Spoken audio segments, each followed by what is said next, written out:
Kylie's Kitchen. Today we are going to be making basic gluten. Gluten is something that we can use as plant-based vegans to have as protein and a substitute for meat. First we're going to take a bowl and we're going to add 2 cups of gluten flour. We're going to add 1.5 teaspoons of salt, 1 teaspoon of onion powder, half of a teaspoon of garlic powder, now we're going to add to this 1 cup and 1/4 of water, but we're going to add it slowly and a little bit at a time. As you start to mix it, you're going to see that it's really going to start to stick together.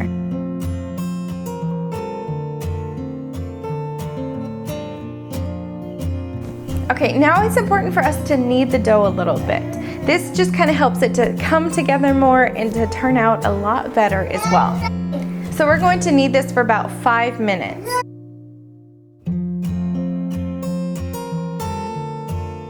In a large pot, we're going to add 12 cups of water. I'm going to add 2 tablespoons of McKay's chicken seasoning. If you have a different type of vegetarian chicken seasoning that you want to use, you can go ahead and do that. Or you can just use 12 cups of vegetable broth. And we're also going to add 1 tablespoon of salt. It's important that our water is full of flavor. Our gluten that we've put together doesn't have a lot of seasonings in it, but we add that to the water so that it can, as it's boiling, it will just consume all of those extra flavors. You want to make sure that you're cutting the gluten into small little pieces because once they boil, they expand to about 2 to 3 times their size. So make sure that they're small. I say usually about the size of your thumb. Mine are pretty small, but that works pretty well to cut the gluten into little pieces.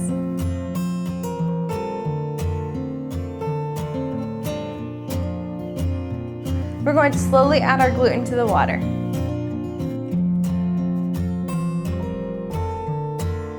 We're going to let this boil for about 15 minutes. It doesn't take long for it to cook at all.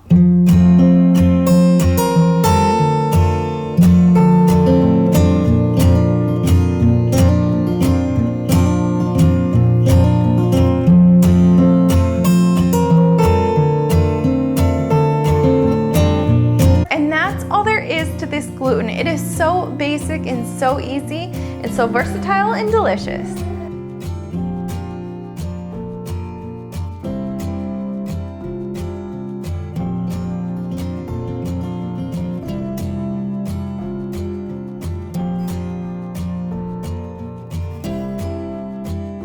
Now, if you want to save your gluten, just save it in a container, but keep the water that we boiled it in and pour that water over the gluten so that it'll stay nice and fresh. And you can keep this in your fridge for about 5 to 7 days covered and make sure that it's covered by that water as well. I'll be showing more recipes on how to use this gluten, but you can eat it just the way it is and it still tastes delicious. Thanks for joining. Don't forget to like and subscribe and share because sharing is caring. Thanks for joining. I'll see you guys next time. Bye.